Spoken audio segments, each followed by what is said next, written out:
All right. Well, let me welcome all of you to this open webinar. Thanks for joining. This is an amazing time we're in right now because in a way we're seeing a little light at the end of the COVID tunnel with all of the vaccines, at least in this country, going out and in others. With new vaccines coming out that don't need all the refrigeration, only need one shot, I think that will really help in many parts of the world and many areas where we don't have good refrigeration and in a way that we can actually take the vaccine to people instead of having people to come in to get vaccinated. So anyway, we're getting closer to that magic herd immunity, which would really help, at least in this country. But this is a global group that we have right now. We have people from all over the world, and you're in different situations. Some of you have locked down well or your masks well and really don't have any cases anymore. Some countries are in that shape because they didn't argue about the rules, they just followed them, and some are still struggling. Nonetheless, we're getting through this. And if you remember about a year ago when this all pandemic started, a lot of people were thinking by summer it'll be over. A lot of meeting planners that were canceling meetings were rebooking for June, July, and August. You might remember me saying back in March that now it'll be 2022 and probably not the beginning of 2022 that we have large gatherings together because it'll take that long to get a vaccine put together and to do the things that we needed to do to get to herd immunity. Well, as you know, and I won't mention the other ones, those forecasts I gave, including how fast it can spread, all were extremely accurate. So with that said, let's talk about what's going forward. I see that by summer and into fall, we will be feeling a good sense of normalcy. It will still not be 100% what we had before. It'll be but it'll be much more opened up, and we will see large meetings starting to happen. And we already know sporting events are starting to say, hey, come on, let's do it, because we're starting to get those kind of vaccine numbers. Couple of things that I think you may or may not like, but I see happening. It's already happening in Europe, and I've talked about that back in March and April. Some of you that were there might remember, and that is you will have something on your smartphone that will show that you've been vaccinated, and that proof of vaccination will get you into things. It might get you on a flight where otherwise you couldn't get on a flight. It might get you into a baseball game where you couldn't have got in before. Might get you into a music concert. Already there are places around the world that are doing that. Here in the United States, we're considering that. So that may be the way that we can feel comfortable being in large groups. And I see that as one of the ways of also trying to encourage people to get vaccinated, because you can't make someone get vaccinated, but you can create a reward to that behavior, which means access. So I see that type of thing happening just to try to keep these variants from causing new surges, which are already happening here in the United States and other parts of the world. I'm not going to spend much more time on COVID, but I do want to just mention that the new variant is kind of one of them, the one out of Brazil, is the most troubling, because normally as a virus varies, because they do change, that's why we get annual flu shots. That virus is mutating and changing, and now it's changed enough. We need a new, think of it as a booster, but it is not really boosting your immunity from the old virus. It's really not a booster. It's giving you a vaccine for the variation in the new one. Well, we're going to be probably getting that with the COVID as well, annual, not boosters, but to cover the things that aren't covered from the first one, because this virus is mutating. Typically, if they become more infectious, they get less deadly. If they get more deadly, they become less infectious. Unfortunately, the one out of Brazil is doing both, and it's 60%, latest number, more deadly and more infectious. So that's why getting as many people vaccinated as quickly as you can is very important. All right, enough on that. Let me give you some things I want you to think about. But before going any further, some of you, and I don't think we've ever done this before, but I love it, actually submitted questions ahead of time. Great, love that. I want to answer as many of your questions as possible. Secondly, you can type a question in down below as I'm going through things, and it can be on what I'm covering or something else. And when we go to the question and answer, Jennifer will take those. Also, when you can, of course, ask the question, and I'll answer it using audio when we get to that point. One other thing before going through some breakthroughs, because this is called Know What's Next, and I want you to know what's next. I have a deep dive coming up this Tuesday. It is one that you don't want to miss, and that is looking at anticipatory planning and execution best practices. And man, I went into extreme detail, which I've never done before, on what I do when I'm meeting with clients to help them to see the future, plan the future, and develop their strategic plan. So I'm going through the best practices of that. There'll be time for question and answer. It's on Tuesday. Let me check the date. That's the 30th, 10 o'clock a.m. Pacific, 12 Central, 1 Eastern. Go to burrus.com. And by the way, if you put in the keyword execute, if you're not already a member of my Anticipatory Leader System, you can get a 40% off on membership. Obviously, this is not an open webinar. You need to become part of my Anticipatory Leader System to have access, which I think you're going to want to do. I have nobody leaving it. They're really enjoying it and getting a lot from it. So check that out this Tuesday. Go to burrus.com. Execute will get you 40% off. Okay, let's get into a couple of things that I want to talk about. First of all, NTFs. What the heck is an NTF? A lot of people have asked me because you've been reading in the news that people are selling weird stuff and getting big money for it. For example, Jack Dorsey, founder of Twitter, sold his first tweet for, let me check my number here so I can get you the right amount, $2.9 million for his first tweet. By the way, how do you sell a tweet? It's a digital thing. And people are selling all kinds of different stuff.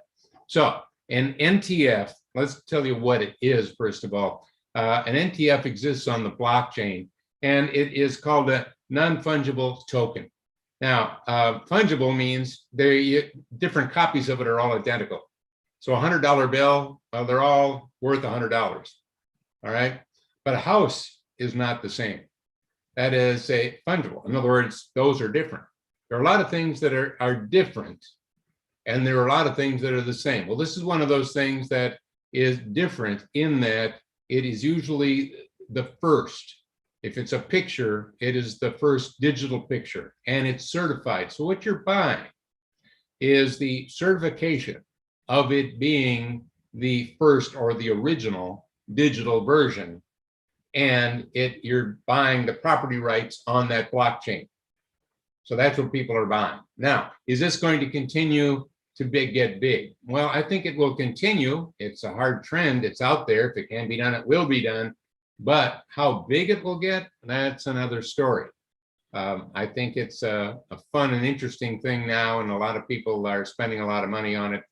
Probably they have a lot of money to spend. So I'd be careful if I were you on that. And what is the value of those over time? Well, I'm not sure about that either. Well, let's talk about another thing.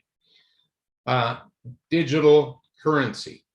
I'm not talking about cryptocurrency. That's been around for a while. I'm talking about digital currency, and that's a different thing because that is really it's not issued by a private organization. By the way, Bitcoin, Ethereum, those are private organizations that have issued those. So who's issuing digital currency? And we're talking about central banks. We're talking about the Federal Reserve, and it's a type of digital cash. They've been talking about different names for the one in the US. I think it'll probably be called the digital dollar, just like China's is called the digital yen. As a matter of fact, a number of companies, a number of organizations that are in the crypto world are now taking a look at this, but more importantly, countries are already involved. Let me give you a quick list. I made a quick list here. Bahamas, in 2020, they were the first to offer a digital currency. They call it the sand dollar. We've been a lot of sand in the Bahamas. And MasterCard is already issuing debit cards that for the sand dollar. In other words, we already have a major credit card company that is recognizing that. And that is that country's digital dollar. By the way, are they getting rid of paper money?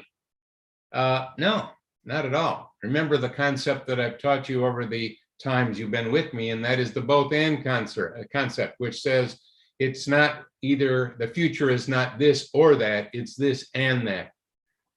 Just like if you are in Europe and you have a euro, we didn't get rid of the French franc, still have francs.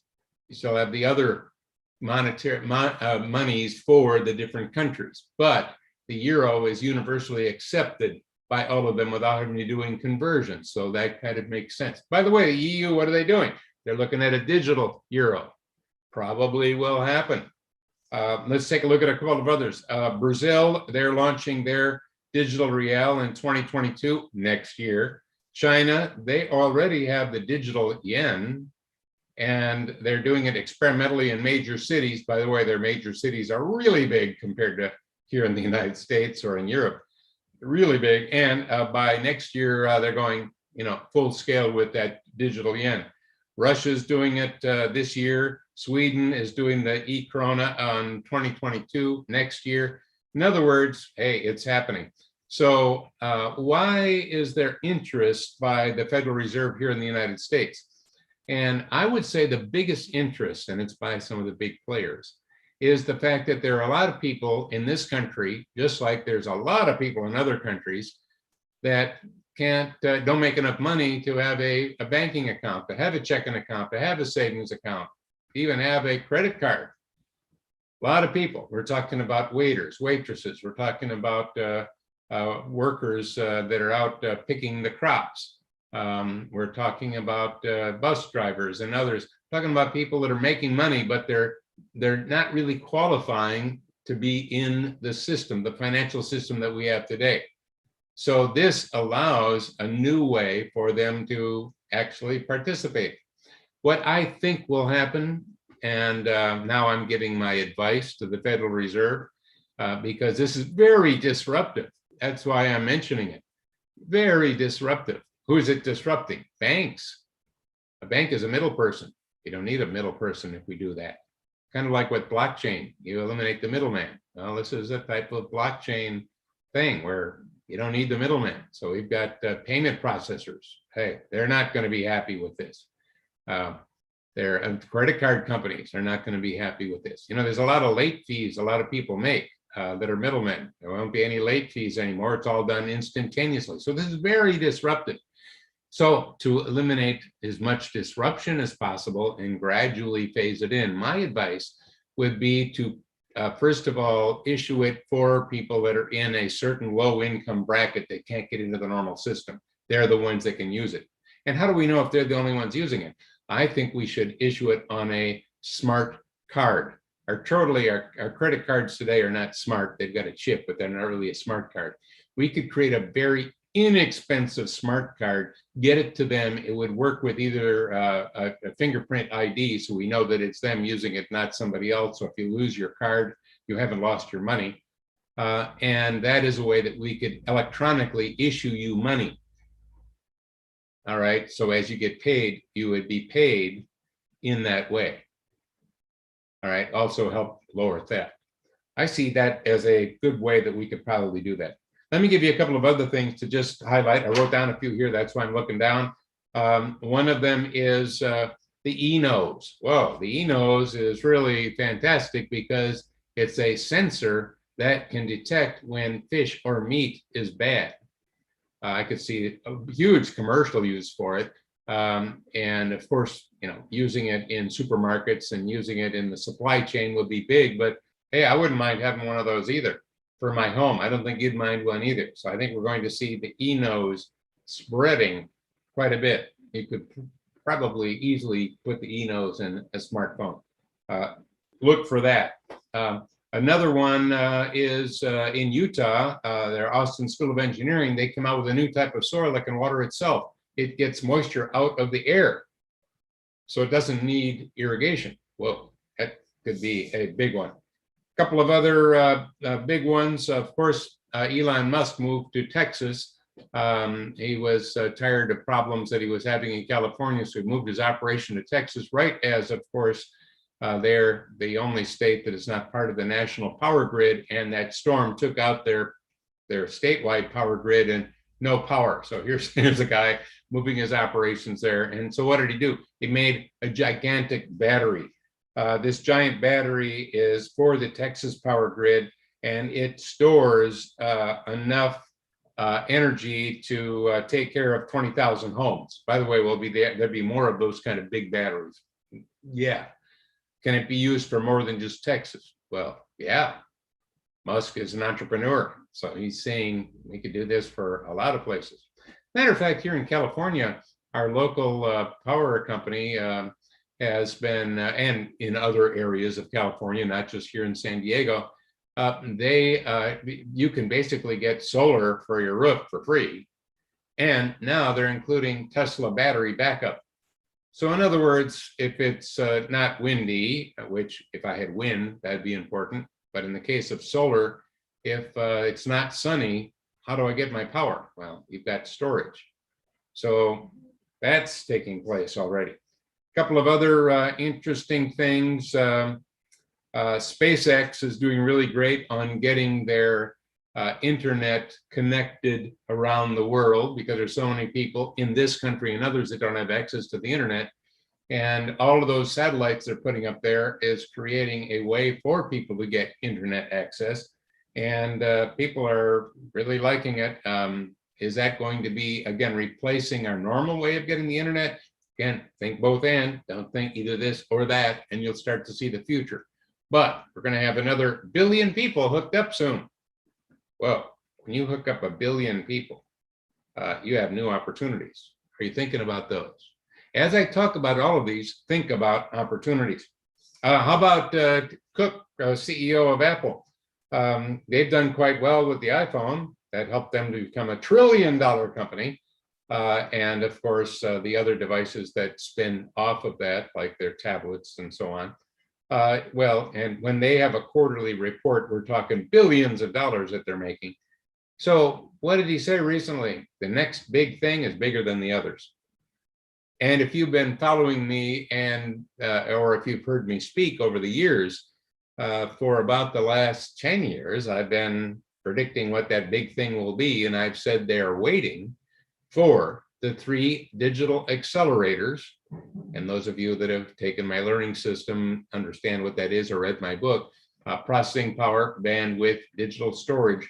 Those 3 that have been going in a predictable exponential curve up, they need to be good enough, fast enough for you to get a good customer experience.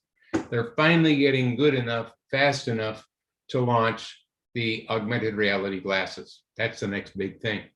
And again, I'm predicting you will adjust. Again, augmented reality is different than virtual reality. Virtual reality, you close yourself off from reality and you're in a virtual world. It may be in a device you put it on, or it may be in a room. I've been in giant rooms that were I was in a virtual environment because all the walls were digital. That's virtual reality. Augmented reality is where we want to augment your normal reality with something else. In this case, it might be data.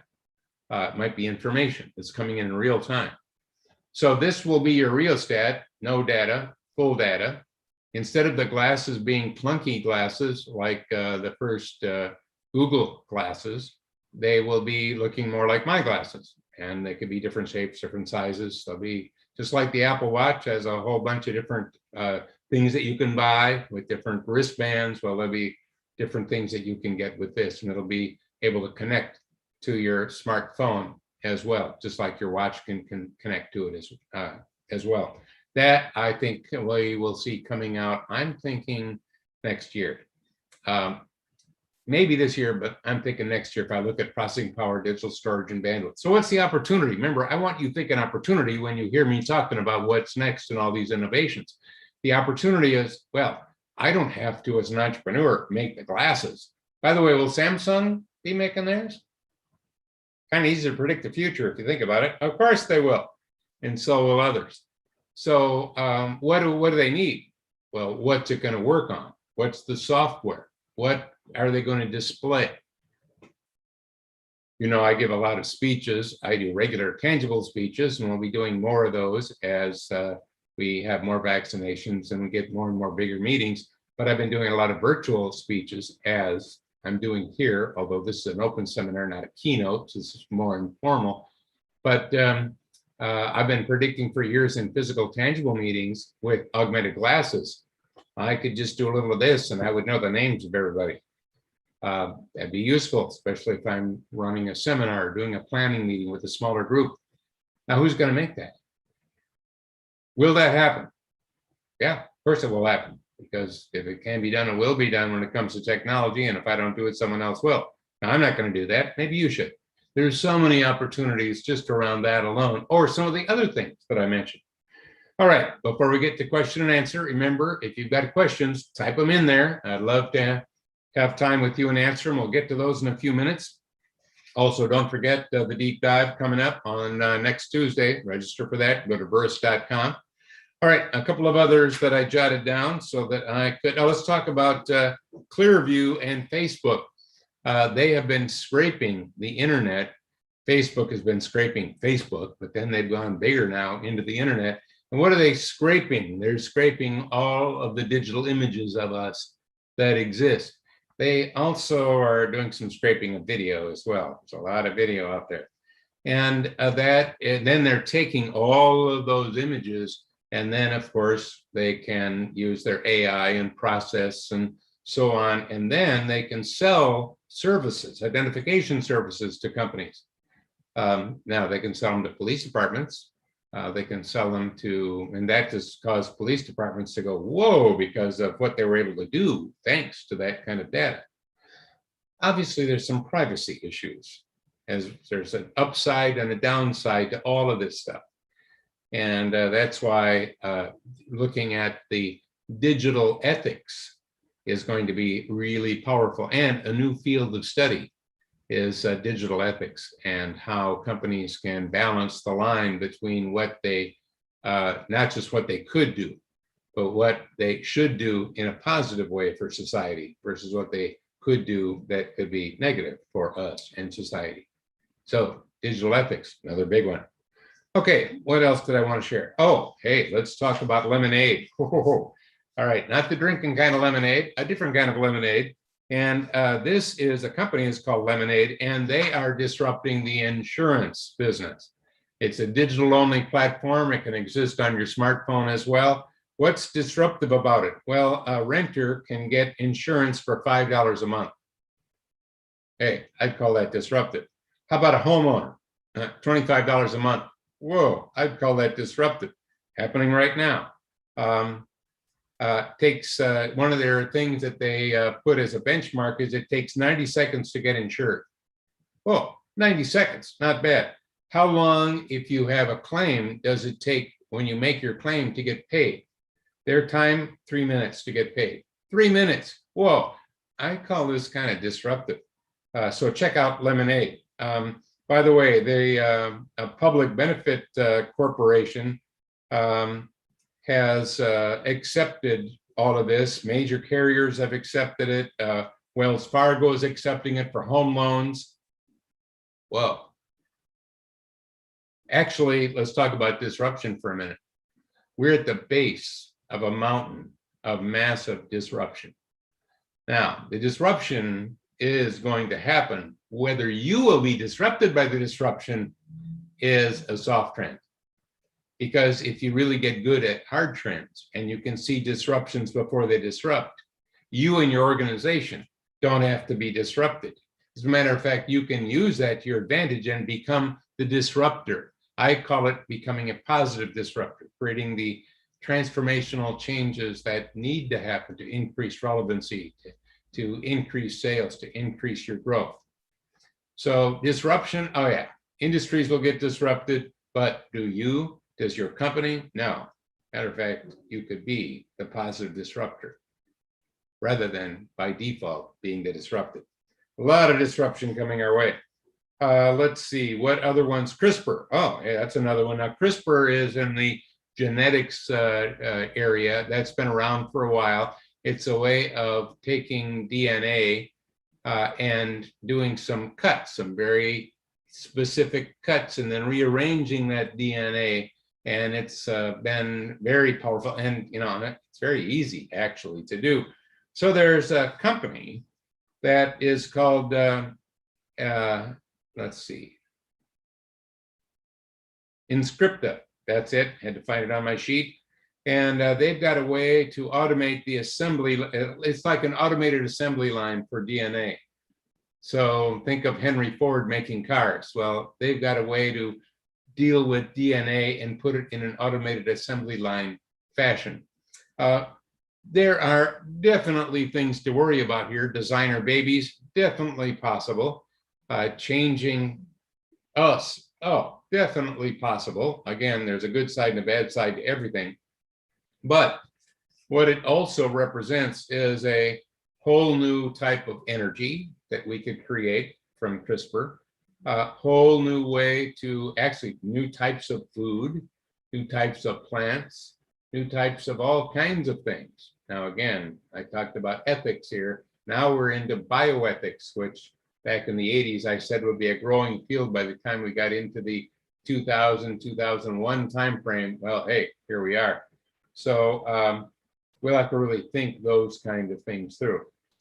Let's see. By the way, the gene editing market is by 2025, not long from now, is supposed to be about 9 billion in revenue.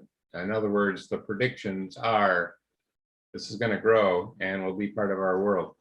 All right, do I have anything else that I wrote down here that I wanted to mention to you other than, let's see, I talked about Tesla. Let's see. Oh, 6 electric utility companies in the US are teaming up to bring EU charging stations that are that will charge any car, Tesla or anything else. So in other words, we're seeing the growth of e-vehicles being big, really big, bigger than most have thought. And if you start looking at Ford with their electronic Mustang, their e-Mustang coming out, Ford is embracing it. If you look at Mercedes, they're embracing it. Porsche is embracing it. As a matter of fact, there are certain areas in the EU where they've already put laws down that there will be no internal combustion engines within the next couple of years. It's all going to be electronic. So we're going to see a lot. And of course, China's embracing it big time. So we are going to need charging stations. And of course, there is opportunity for us to think about, well, is that part of a gas station or is it a new type of gas station? And since we don't need gas, so it's a both and world. They're going to have it too, but could we have a whole different kind of charging station that has different types of things that it offers? What might that look like? What kind of things could you get there? There's going to be some things to think about. Also, I like to predict problems and pre-solve them. So we've had Priuses and other vehicles that don't have the kind of batteries that are in a Tesla, but have regular batteries, kind of like you have for your car starter if you have an internal combustion engine. And those hybrids have been around for a while. And at some point, the hybrid battery is not good enough for a car anymore. So that makes that car useless unless you can replace the battery. And in the case of earlier hybrids, that's a difficult thing to do, but it can be done. Kind of expensive too, by the way. When it comes to electronic vehicles, e-vehicles that are using the types of batteries that we have now, then those batteries can be replaced. For example, I've had a Tesla since 2026, my Model X, and at some point I could keep it. It's got aluminum body. I've had no service on it. Doesn't really need anything, but at some point, maybe I want to swap the battery, and I could do that, or I could get a new vehicle and let the next owner do that. But we're going to see those kind of things take place. My point is, at some point, all of the batteries, including the one in my Tesla, is not going to be suited for a car anymore. It's not going to have enough energy for a car. So it sounds like we got a lot of waste coming. What are we going to do with the waste? And it is, hey, wait, it's not waste yet. Let's repurpose them, because all of those batteries have plenty of storage and power, not for a car, but for something else. maybe refrigeration systems, maybe cooling systems, maybe as an energy backup for homes. I think we're going to be seeing big businesses repurposing those and looking at creative ways of repurposing them for unique uses. That's going to be huge, going to grow big time. All right, I covered a lot. I could cover more, but I want to have plenty of time for questions. So let's turn this over. Jennifer, why don't you see what kind of questions you've got for me? Yep, I have a live question from Sherry Ann. Sherry, go ahead when you're ready. All right. Let me turn on my thing so I can see what we've got. You have to unmute your mic. Got to unmute your mic. Hello? Hello, I can hear you now. Thank you. I was just checking to see if I could help, but go for it. I actually didn't have a question. I think I might have been just testing the system and I hit the raise hand by mistake. But I just want to say, I think what you're talking about is very interesting. It's my first time being on a webinar such as this. And I guess, now that you bring it up, I'm wondering, you said that companies may start repurposing these batteries and what have you. What type of industry you think would be the first to do that, if that makes sense? Yeah, thank you for that. Well, see, you had a question in there after all. Yes. Thank you. Okay. Well, there are traditional players who are already recyclers that are going to be looking at, could we create a new entity that is not really recycling? See, they're going to be thinking about that, I would think, and starting maybe some spin-off for companies. But I think we're going to see new industry develop around this, new businesses that will spring up, that will be taking those batteries, and by the way, not just taking them, paying for them, and then reworking them for different uses. And some of those companies might be focused on homes, so that you could put solar, or if you're in a windy area, you could have some small windmills up on your house, and you don't have to have one of those giant ones like you see out in the countryside that are huge. Some of you that read my book, Flash Foresight, now I talked about smaller windmills that can be put on the top of a house or on the top of a high rise that can create an amazing amount of power when the wind is blowing. And again, if there's storage, then you aren't dependent on the wind blowing. So you could get off the grid. We're going to see both solar and in some cases wind, again, helping companies and smaller companies, as well as shopping malls, as well as apartment complexes, as well as condos, as well as individual homes. Just that alone could be a huge market all over. I'm suggesting, I think there's going to be some new businesses springing up doing that. So if you're interested in that and you're an entrepreneur, you might want to take a look at seeing if you can get some people to come up with, work together with you to come up with a business plan and maybe do a GoFundMe or maybe try to raise some capital. It's going to be big. All right, another one. Okay, question from Joseph. What are the soft trends driving key changes in the maritime industry? Well, thank you for that. And I can tell that you know the difference between a hard trend and a soft trend. We do have some people that are new to this. And so for those that are new, a hard trend is based on a future fact that we know will happen. And one of the litmus tests is it cannot be changed. Just like we've got 5G now, next will be 6G, followed by 7G. We're not going to stop the development of the speed component of that, or the ability to store more on our devices or up in the cloud. That's not going away. Or AI, we don't like AI, I'd like it to go away. It's not going away, it's getting more powerful. So there are, and just like demographics, baby boomers will get older, and that with predictable problems we could pre-solve and predictable opportunities that we could tap into. The other type you mentioned, as I'm framing this up to answer you, is soft trends. And soft trends are based on assumptions that may or may not happen. So the advantage of a soft trend is you can change it. So there are still a lot of ships in the maritime field that end up getting in trouble. They get in trouble by getting into, let's say, shallow water, by having a problem with their, they aren't paying attention to their GPS for some reason, because they all have GPS now, and it's not tied in using some AI to the autopilot that humans are paying attention to. So more and more autopilot, all right? I've done some work with the military and the Navy, and they, of course, have knobs up on their deck, and they have been going to flat panel displays. I pointed out to them, though, yeah, if you got a power outage, you won't be able to control the ship. Maybe you ought to do both and have the flat panel display and the knobs, which, by the way, they listened to me and did. Thank you. But not all have done that yet. Now let's take something that's really big that is more obscure than GPS, and that is, where does most of the drag take place in maritime shipping?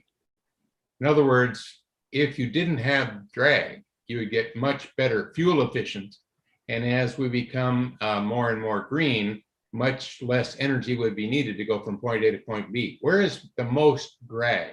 It's not from the hull, actually it's coming from the rudder, the thing that steers it in the back. Huge amount of drag that takes place there.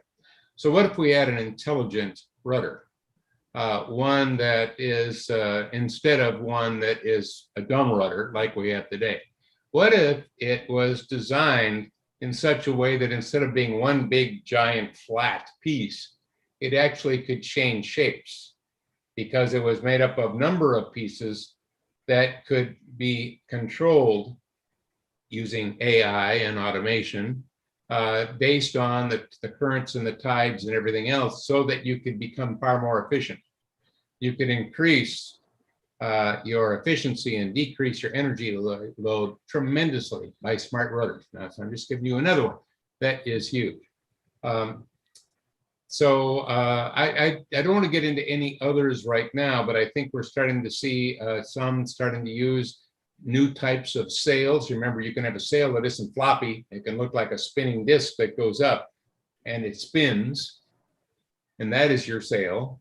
And I've already seen some new container ships that have sails like that to help, again, increase their efficiency and decrease the amount of fuel they've used. I'm not saying all will do that, but there's going to be some new designs doing that.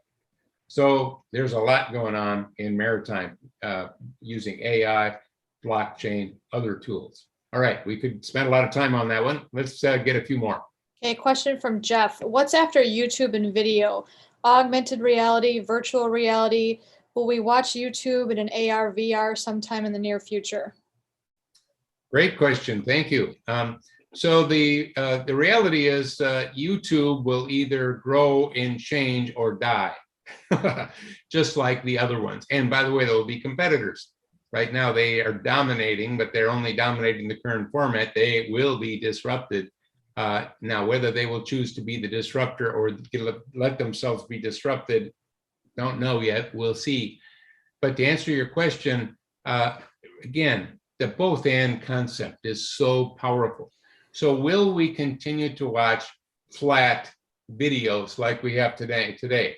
And the answer is yes, but here's another thing you're going to see, and that is three-dimensional screens, where we'll call them holographic screens, which I've seen already, where you have your screen like on your smartphone, and what happens is the items, they come out at you without wearing special glasses. Yeah, now we're not even talking augmented reality or virtual reality. I don't even need special glasses. There's a way to do that with a small screen. You see, the reason you need glasses when you go to see a 3D movie at a movie theater is there's a lot of people in there and it's a wide view and they're sitting at different angles, so you need special glasses. But if you have one viewer looking at one screen, we're talking a smartphone, we're talking a tablet, we're talking your computer, your laptop, then you could do 3D and actually have that start those things coming out of your screen. So we're going to have flat. We're going to start seeing more 3D from our devices. One of the reasons that Apple is predicting their new big thing will be bigger than anything in the past, we're talking augmented reality glasses, is it's going to disrupt the display market.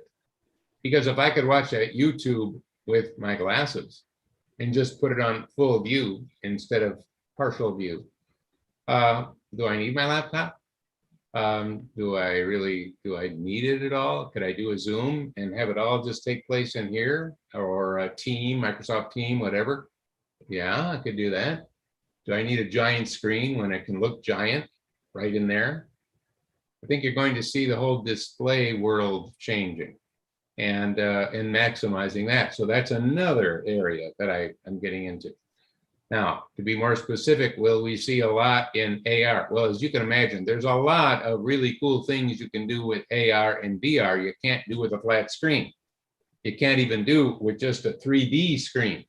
So we're going to see all sorts of new applications, thanks to companies like Facebook and others that are putting out low-cost VR headsets. By the way, if you haven't tried one of the latest VR headsets, you should do that, just to become aware of how it's grown, how good it is, how powerful it is, and what you could do with it. For example, I was working with a drug company on a COVID vaccine, and I was able to put on my VR headset here in San Diego, and I was collaborating with other researchers around the world in a virtual room. I was in the room, I could see them in the room, they could see me in the room. We had a giant molecule, the COVID molecule, and in front of us, the virus, and we could move it around. We could then use AI and software to test different things on it, and you could see if it would affect the problem area or not. It was fantastic. That's now, that's not even next year or the year after. So what could we do with it? Wow. So one thing I would suggest, get one of the headsets and check it out. A thing that I don't like about Facebook is they're requiring you to log into Facebook and be part of Facebook to buy the new stuff. Didn't require that in the past. That's because, again, they want to learn more about you so that they can, again, do their behavior analytics and the personality profiles. I don't like those elements. But hey, they've got some good hardware, and there are others coming up with that good hardware. So the answer is, it's a both and world. Yes to what you said. Why not think about how can you get in early? The AR glasses are coming very soon by Samsung and Apple, because it'll create a stampede. Think about what you might do on those ahead of time. And of course, VR, where you close off the world like this. Think about what you might do with that. Hardware exists. What kind of software might you want to provide?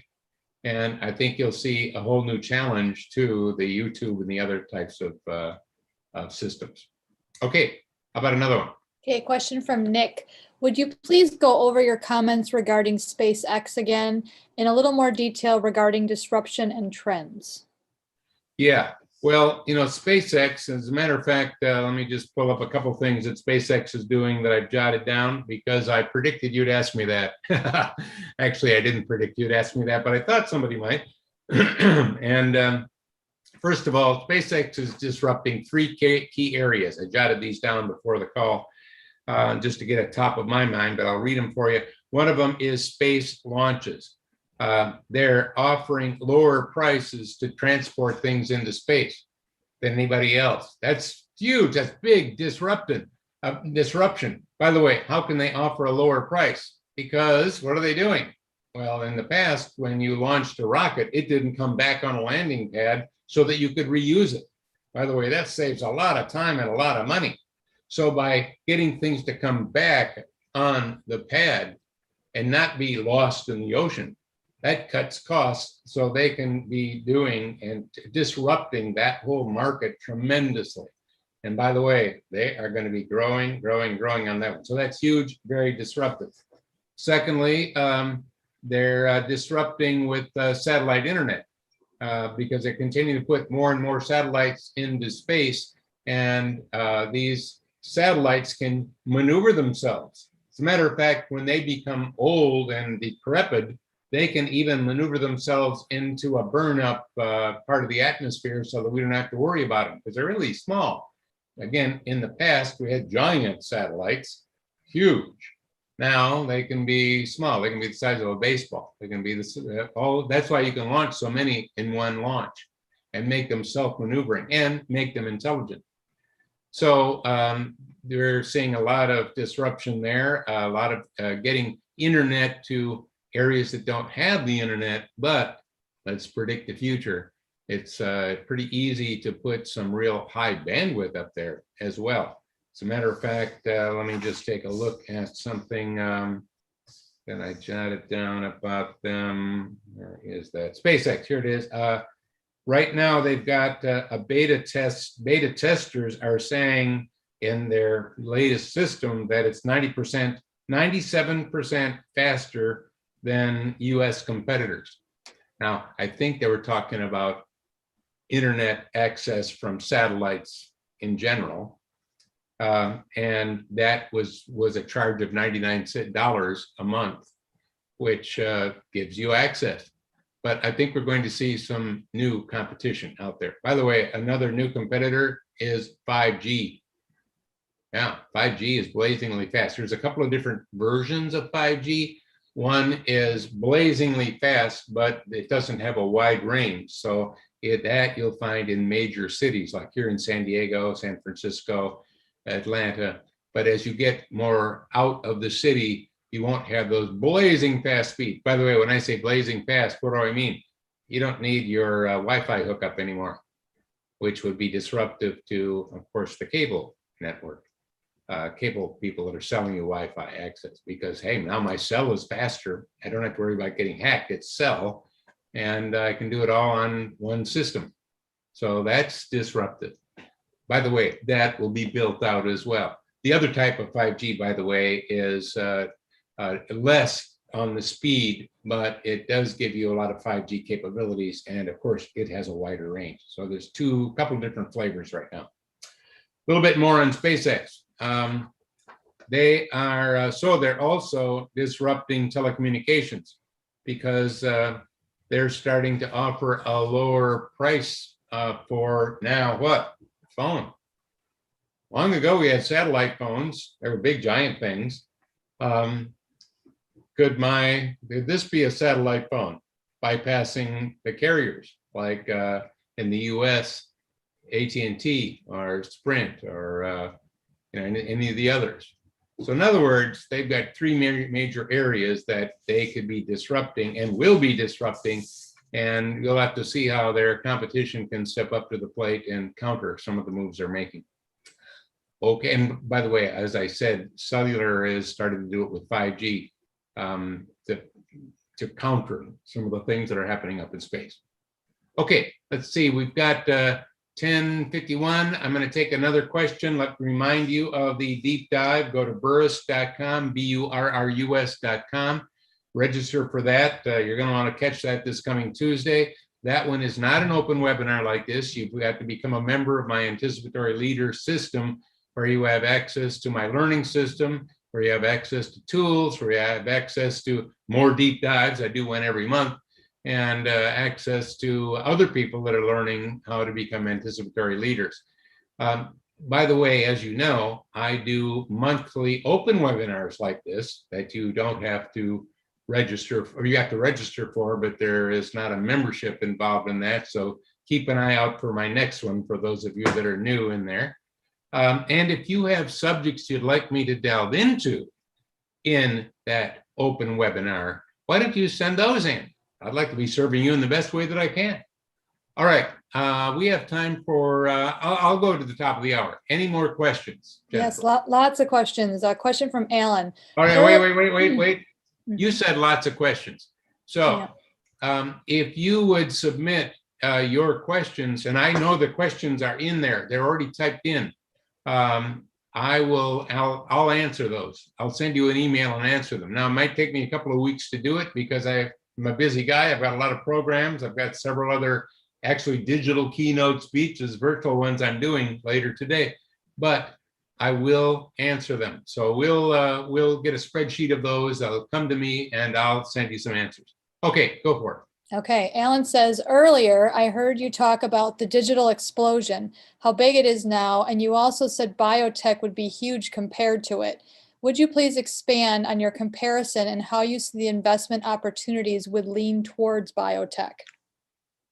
Well, yeah, biotech, first of all, the pandemic, the global pandemic has released an insane amount of money, not just in the United States, globally, to deal with the developing new drugs, to dealing with new techniques, to deal with supply chain. Think of how the supply chain is being transformed, shipping things that need to be frozen and cold. That is creating massive, beyond exponential changes, and a lot of it is right on to biotech. Now, right in front of where I am now, they're building new, and I'm right on the water here in San Diego, and obviously in a high rise, and they're building a new complex for biotech, and it's a new office space and research space right on the water.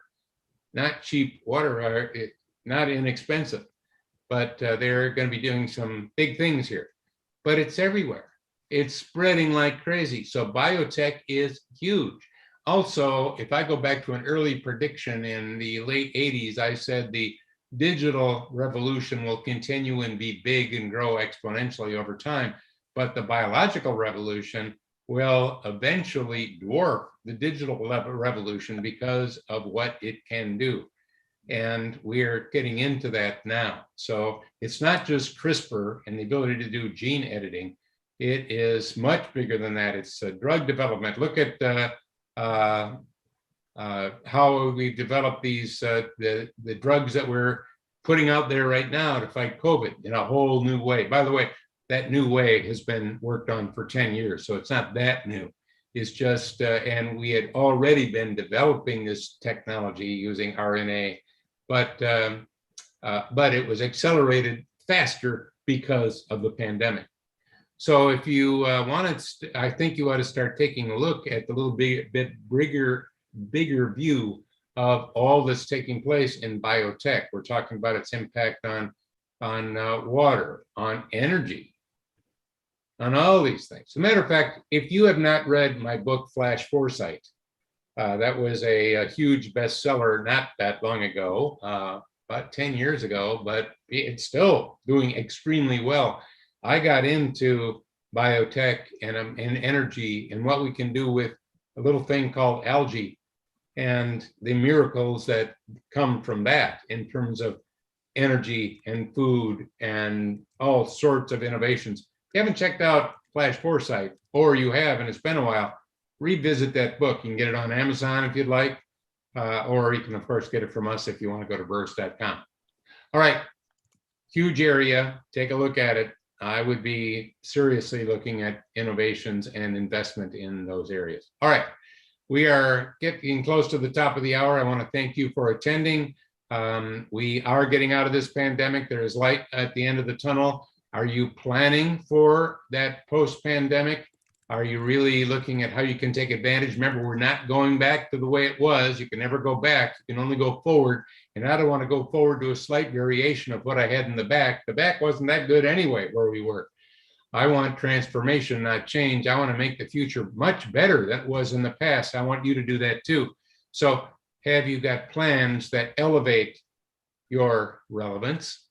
Have you got plans that elevate, that take you from being essential to indispensable, both yourself and your organization?